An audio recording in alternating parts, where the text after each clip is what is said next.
Hello students, now we will study in this period, in this lecture, rectangular components of a vector. किसी vector के rectangular components क्या होते हैं उसको समझना देखिए बहुत ही आसान है। जैसे suppose that this is vector, this is the vector along x axis and this is the vector along y axis. ये वेक्टर किसके अलोंग है? x एक्सिस के अलोंग है। ये वेक्टर किसके अलोंग है? y एक्सिस के अलोंग है। समझ रहे हैं? अगर हम यहाँ पर कोई रिजल्टेंट वेक्टर यहाँ से ड्रॉ करें, मान लीजिए अगर यहाँ पर हम थ्रेड बांधे और थ्रेड से इसको हम थोड़ा सा इसके अलोंग खींचते हैं तो उस वेक्टर का इफेक्ट किसके अलोंग आएगा? उस थ्रेड का इफेक्ट इसके अलोंग आएगा, x एक्सिस के अलोंग। अगर हम थोड़ा सा इसको y के तरफ से थोड़ा खींचें तो उसका इफेक्ट किसके अलोंग आएगा? y एक्सिस के अलोंग आएगा। अगर हम इसको बिल्कुल equal angle of x axis equal angle of y axis अगर उस थ्रेड को खींचते हैं तो दोनों के इफेक्ट क्या आएगा? इक्वल इफेक्ट आएगा। तो these are the rectangular components of the thread. Means thread means जो वेक्टर है हमारा, जिस वेक्टर को हमने यहाँ से खींच रहे हैं या जो फोर्स हम इस पर लगा रहे हैं, जो फोर्स हम इस पर लगा रहे हैं या किसी फोर्स से हम इसको खींच रहे हैं, कोई पॉइंट यहाँ पर है, किसी फोर्स से हम जब इसको खींच रहे हैं और इक्वल एंगल वो x एक्सिस से बना रहा है और उतना ही एंगल y एक्सिस बना रहा है। कहने का मतलब 45 एंगल x एक्सिस से बना रहा है, 45 एंगल किससे बना रहा है? y एक्सिस से। तो दोनों वेक्टर्स का क्या आएगा? सेम इफेक्ट आएगा। तो these are the rectangular components of this, जो फोर्स हम इसको खींचने में लगा रहे हैं।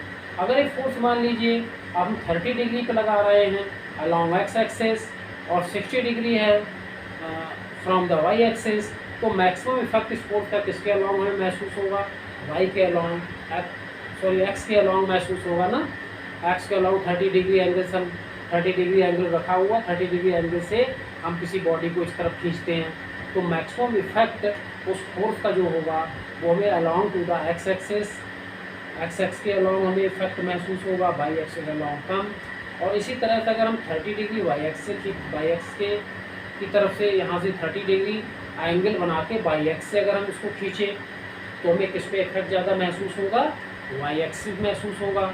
ये कोई फोर्स है, यहाँ से हम एक फोर्स लगा के क्या कर रहे हैं? किसी बॉडी को ऐसे 60 डिग्री खींच रहे हैं तो y एक्स के अलॉन्ग हमें ज़्यादा इफेक्ट महसूस होगा, x एक्स के अलॉन्ग कम इफेक्ट महसूस होगा।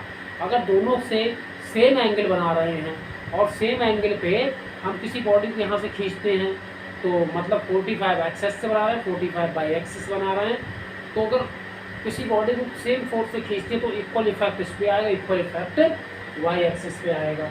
तो these are the perpendicular components of a vector is called rectangular components of a vector. ठीक है, the mutually perpendicular vectors of the mutually perpendicular vectors, ठीक है, of a given vector, these are called components of the vector, rectangular components of a vector। Okay, तो ये हमारे rectangular component कहलाएंगे किसके? जो हम यहाँ से फोर्स लगा के किसी बॉडी को खींच रहे हैं उसके, उस फोर्स से कहलाएंगे। तो the perpendicular components of a given vector is called rectangular components। Clear? तो देखिए ये कोई हमारा वेक्टर A है, ये कोई हमारा वेक्टर A है और एक पॉइंट हमारा क्या है? P है। कहने का मतलब इसे पोजीशन वेक्टर भी बोल सकते हैं, मतलब इसके जैसे called the position vector also, क्योंकि इसका जो इनिशियल पॉइंट वो कहाँ फिक्स है? ओरिजिन पे। पोजीशन वेक्टर का भी इनिशियल पॉइंट कहाँ फिक्स होता है? ओरिजिन पे। तो O P is a position vector भी हम यहाँ पर ले सकते हैं। ये ना लेके हम क्या ले सकते हैं? पोजीशन वेक्टर भी ले सकते हैं। ठीक है, तो ए का जो एक्स एक्स के अलॉन्ग जो इफेक्ट हमारा आएगा वो हमारा कितना इफेक्ट होगा? A X equal to A X I. A X क्या है? लेंथ है इस वेक्टर की, मतलब मैग्नीट्यूड है, और आई क्या है? यूनिट वेक्टर है अलॉन्ग एक्स एक्सिस जो कि डायरेक्शन को शो कर रहा है। ठीक है, इसी तरह से A Y vector equal to A Y J. A Y क्या है? इसका लेंथ मीन्स मैग्नीट्यूड है, और जे क्या है? यूनिट वेक्टर है जो वाई एक्स के अलॉन्ग क्या है? इसका डायरेक्शन है। तो वेक्टर ए का जो इफेक्ट होगा हमारा वेक्टर ए का हमारा इफेक्ट क्या हो जाएगा, वेक्टर ए इक्वल टू यहाँ पर हमारा क्या हो जाएगा भाई, vector resultant vector A equal to जो हमारा होगा दिस इज भाई इसका इफेक्ट इसके अलाउंग पहुंचेगा, एक्स के अलाउंग भी जा रहा है इसका इफेक्ट और वाई एक्स के अलाउंग भी इसका इफेक्ट जा रहा है। तो resultant vector A equal to X X के along this is O Q O P और इसको कोई पॉइंट हम P O P Q this is R. Okay, तो vector OP equal to vector OP equal to by parallelogram law of vector addition. Parallelogram law of vector addition क्या होता है, जो diagonal होता है वो वेक्टर इस वेक्टर ओ क्यू वेक्टर और ओ आर वेक्टर का क्या होगा, रिजल्टेंट होगा। भाई parallelogram law of vector addition में क्या करते हैं हम, जो डायगोनल होगा इसका, क्योंकि सभी वेक्टर्स का स्टार्टिंग पॉइंट क्या है, जब वेक्टर्स का इनिशियल स्टार्टिंग पॉइंट सेम होता है, ठीक है, तो वहाँ पर parallelogram law of vector addition लगाते हैं। और parallelogram law of vector addition में रिजल्टेंट हम किससे दिखाते हैं, उसके डायगोनल से दिखाते हैं। तो ये ओपी क्या है, उसका डायगोनल है। तो OP equal to O Q plus O R. Clear, समझ में आया। तो ओ क्यू का वैल्यू देखिए, ओ पी का क्या है, ओ पी जो हमारा वेक्टर क्या है ए, तो vector A equal to what is the O Q is A X I and O R is A Y J. तो दिस इज द वेक्टर। अब हम इसका क्या निकाल देंगे, मैग्नीट्यूड। क्या कैलकुलेट करेंगे, इसका मैग्नीट्यूड कैलकुलेट करेंगे। ठीक है, तो मैग्नीट्यूड कैलकुलेट करने के लिए भाई ये एंगल कितना है, 90 डिग्री है। कितने डिग्री एंगल है, दिस इज द 90 डिग्री। तो यहाँ पर एक परपेंडिकुलर हम निकालेंगे। ठीक है, तो यहाँ से साइन थीटा इक्वल टू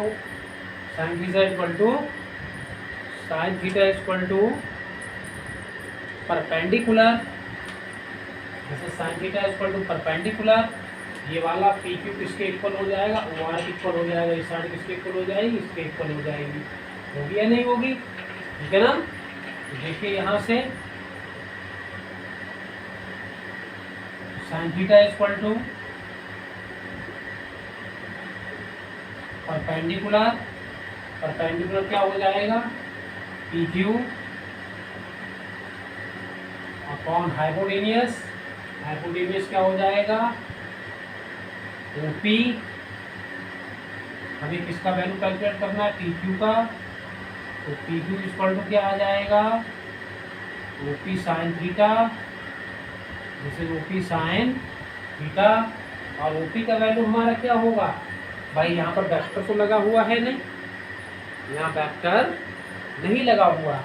जब यहाँ वेक्टर नहीं लगा हुआ है तो ओपी का वैल्यू किसके इक्वल हो जाएगा। अब जब यहाँ पर वेक्टर नहीं लगा हुआ है तो ए का वैल्यू हम रखेंगे यहाँ पर विदाउट वेक्टर रखेंगे। ओके, ऐसे पी क्यू का जो वैल्यू होगा वो हमारा क्या होगा, ए वाई के इक्वल होगा। तो A Y equal to P Q क्या आ जाएगा, ए वाई। पी क्यू कितना आएगा, ए वाई। और ओ पी है क्या आएगा, ए साइन थीटा। ठीक है ना, इसको इक्वेशन क्या मान लेंगे, फर्स्ट। ये तो हमने इसको वेक्टर के टर्म में लिखा है, हमने लिखा है इसको रेक्टेंगुलर कंपोनेंट्स के टर्म में किसी वेक्टर को। अब इस वेक्टर का मैग्नीट्यूड हम निकाल रहे हैं। भाई किसी वेक्टर में हमें 3 पैरामीटर्स निकालने पड़ते हैं। नंबर 1 वेक्टर, उसके रेक्टेंगुलर कंपोनेंट्स में। नंबर 2 वेक्टर का मैग्नीट्यूड। नंबर 3 उसकी डायरेक्शन वेक्टर की। जब वेक्टर तो डायरेक्शन जरूर होगी, ठीक है, तो मैग्नीट्यूड का मतलब उसकी वैल्यू वेक्टर की। इसी तरह से इसमें देखिए, इस ट्राइएंगल में cos थीटा इक्वल टू लगा देंगे इसमें। ठीक है, या यहाँ पर आप लिख लीजिए, ये ट्राइएंगल पी ओ क्यू, और ट्रिग्नोमेट्री हम तभी लगाते हैं जब एक एंगल 90 डिग्री हो, जिसमें क्यू एंगल इसका कितना है 90 डिग्री है। अगेन अगेन इसी में दोबारा से अगेन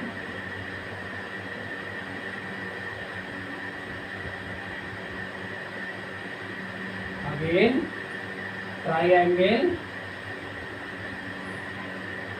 ओ पी क्यू, और यहाँ पर क्यू इक्वल टू कितना है 90 डिग्री। अब एक बार हमने साइन लगाया, साइन हमने क्यों लगाया, ताकि हमें इसका मैग्नीट्यूड पता लग जाए, वाई एक्स के अलॉन्ग जो इसका रेक्टेंगुलर कंपोनेंट है उसका मैग्नीट्यूड हमें पता लग जाए। और हमें इसका मैग्नीट्यूड पता निकालने के लिए जो एक्स एक्स के अलॉन्ग कंपोनेंट है उसके मैग्नीट्यूड का पता निकालने के लिए यहाँ पर हम कॉस थीटा लगाएंगे। इसीलिए तो ऐसा कर रहे हैं भाई, मैग्नीट्यूड हमें निकालना वेक्टर ए का। मैग्नीट्यूड हमारा वेक्टर ए का कब निकलेगा, तभी हमारा मैग्नीट्यूड निकलेगा वेक्टर ए का जब हमें इसके कंपोनेंट्स का मैग्नीट्यूड पता हो। ठीक है, क्योंकि इसका मैग्नीट्यूड इसके वेक्टर ए का मैग्नीट्यूड इसके कंपोनेंट्स पर डिपेंड होगा, और इसके कंपोनेंट्स किसके अलॉन्ग है, एक तो हमारा वाई के अलॉन्ग है जो ऑलरेडी हम यहाँ पर निकाल चुके हैं, दूसरा हमारा एक्स के अलॉन्ग है। Simple, cos theta equal to base upon hypotenuse, base upon hypotenuse. What is the base, base is OQ upon hypotenuse is OP। ठीक है, अब यहाँ पर वेक्टर है नहीं, तो ट्रिग्नोमेट्री केस में वेक्टर लगा नहीं सकते हैं। अब यहाँ से हमें किसका वैल्यू निकालना है, OQ का। तो OQ इक्वल टू क्या आ जाएगा, OP cos थीटा। ठीक है, OP cos थीटा। OQ का वैल्यू कितना है हमारा, AX है, तो AX के यहाँ पर वेक्टर लगा हुआ है, लेकिन यहाँ पर हमें वेक्टर की ज़रूरत नहीं है क्योंकि मैग्नीट्यूड केस में कभी वेक्टर की ज़रूरत नहीं होती है। तो यहाँ पर AX इक्वल टू, जैसे AX equal to what is the value of OP, it is OP का जो वैल्यू ये है A cos थीटा। ये इक्वेशन फर्स्ट है, ये इक्वेशन सेकंड है। इक्वेशन फर्स्ट और सेकंड का स्क्वायर करके ऐड कर दीजिए। अब यहाँ से आप स्क्रीनशॉट ले लें जल्दी। ठीक है, हो गया स्क्रीनशॉट, जल्दी पॉज कीजिए और स्क्रीनशॉट लीजिए।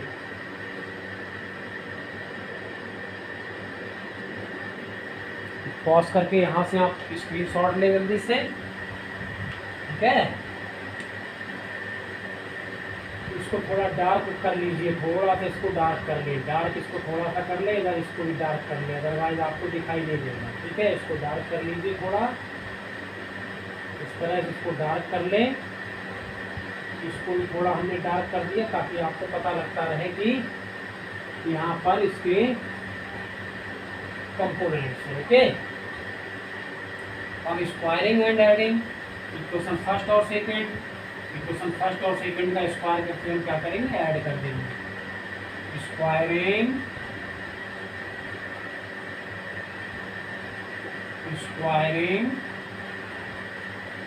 And adding equation first and second. भाई equation first A, equation second A है, स्क्वायर करके इसको ऐड कर दीजिए।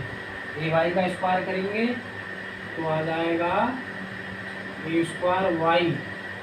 ए वाई का मतलब unit vector around Y axis का, ये मत मान लेना ए और वाई का मल्टीप्लाई हो रहा है। ये क्या है, यूनिट वेक्टर, ये क्या है, sorry, magnitude of component of along Y axis, magnitude of component of vector A along Y axis. Vector A के मैग्नीट्यूड का कंपोनेंट अलोंग वाई एक्सिस, हमने इसका स्क्वायर किया है तो इधर का भी स्क्वायर हो जाएगा। तो और इसमें हमें ऐड किसको करना है, इक्वेशन सेकंड को ऐड करना है, तो इसका स्क्वायर कीजिए। ए square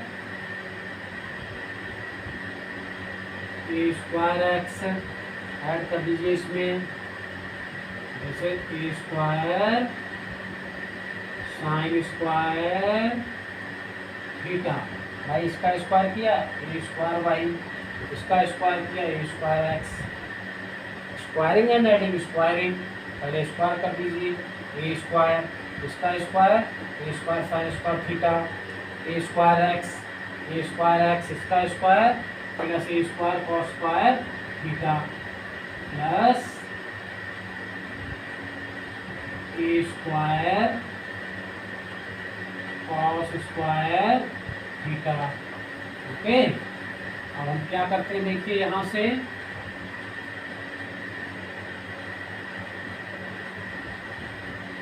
A square Y plus A square x equal to, यहाँ से कॉमन क्या हो गया ए स्क्वायर कॉमन कर लेंगे तो हमारा कितना आ जाएगा sign square theta plus cos square theta. Class 10th का मैथमेटिक्स किसने पढ़ा था, जिसने क्लास 10th का मैथमेटिक्स पढ़ा होगा उसे पता होगा, ठीक है, जिसने क्लास 10th का मैथमेटिक्स पढ़ा होगा उसे पता होगा। तो देखिए this is A square Y plus A square X A square sine square theta plus cos square theta, sine square theta plus cos square theta क्या हो जाएगा 1। अब हमें वैल्यू इसका मैग्नीट्यूड निकालना है, जब हम वेक्टर ए के मैग्नीट्यूड की जरूरत है तो अब हम क्या करेंगे, यहाँ से स्क्वायर हटाए तो उसके किसका साइन आ जाएगा अंडर रूट का। तो भाई हमने यहाँ से स्क्वायर हटाया और इसके किसका साइन आ गया रूट का साइन आ गया। तो this is A square x plus A square 1, यहाँ देखिए रूट का साइन हटा इसके square x plus A square Y. अब इसका डायरेक्शन निकालना है, डायरेक्शन मीन्स एंगल का वैल्यू, ठीक है। तो डायरेक्शन के लिए हम क्या यूज करेंगे, tan theta equal to perpendicular upon perpendicular upon base. तो डायरेक्शन क्योंकि वेक्टर है तो वेक्टर का भाई मैग्नीट्यूड तो आई गया, इसका डायरेक्शन भी होना चाहिए, ठीक है। तो direction of vector A from ax means बताइए भाई x क्या होता है, direction of vector a from ax means the component along x axis. Vector a का डायरेक्शन जो x एक्सिस अलोंग कंपोनेंट है उससे से तो एंगल बना रहा है, जब उस जिससे एंगल बनाएगा डायरेक्शन उसी को निकालेंगे। अब यहाँ से तो निकाल नहीं सकते हैं, वाई एक्सिस तो एंगल बना नहीं रहा है, भाई जो वाई एक्स के अलाउंग कंपोनेंट है वहाँ से तो एंगल बना ही नहीं रहा है, किससे एंगल बना रहा है एक्स एक्स के अलाउंग जो कंपोनेंट उससे एंगल बना रहा है। तो एक्स एक्स के अलाउंग जो कंपोनेंट वाई को डायरेक्शन निकालेंगे, तो ठीक है निकाल दीजिए यहाँ से direction.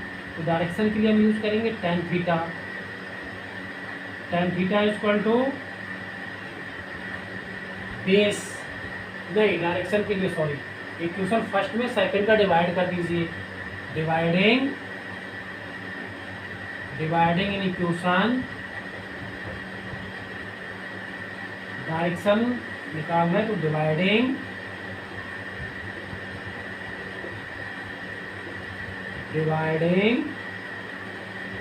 In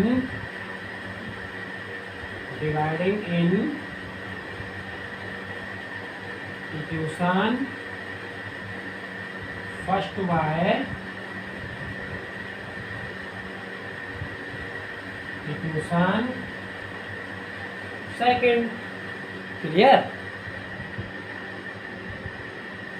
dividing equation first by equation second, ये तो आपको पता ही है, नोट करते रहिए, पॉज करके नोट करते रहिए, ठीक है। स्क्रीनशॉट लीजिए, नोट कीजिए। नोट्स में आपको नहीं दूंगा क्योंकि आप लोगों ने वीडियो देखना बंद कर दिया। एक दिन आपको नोट्स मैंने बना के क्या दे दिए, आपने वीडियो देखना ही बंद कर दिया। तो इक्वेशन फर्स्ट हमारी क्या है, ax equal to ax upon ay। Equation first ax equal to क्या, e साइन थीटा, और equation second ay equal to A cos theta, A से ए में divide ax upon ay equal to tan theta. ठीक है, और direction में हमें angle का वैल्यू चाहिए, तो एंगल का वैल्यू निकालने के लिए यहाँ से tan को, यहाँ से हमें थीटा निकालना, थीटा ही तो डायरेक्शन बताएगा भाई, डायरेक्शन कौन बताएगा, थीटा डायरेक्शन बताएगा, तो थीटा का वैल्यू हमें निकालना। तो थीटा इक्वल टू, थीटा का वैल्यू निकालेंगे तो tan inverse ax upon ay। ठीक है, यहाँ से थीटा का वैल्यू निकालेंगे तो उस तरफ आगे क्या हो जाएगा, tan inverse ax upon ay। Direction हो गया, मैग्नीट्यूड भी हो गया, डायरेक्शन भी हो गया। जरूरत क्यों पड़ती है भैया रेक्टेंगुलर कंपोनेंट की, वो हमने आपको वहाँ एग्जाम्पल बता दिया। ठीक है, फिर भी कोई क्यूरी है तो आप व्हाट्सएप पर्सनल नंबर पर व्हाट्सएप करें। ठीक है, थैंक यू।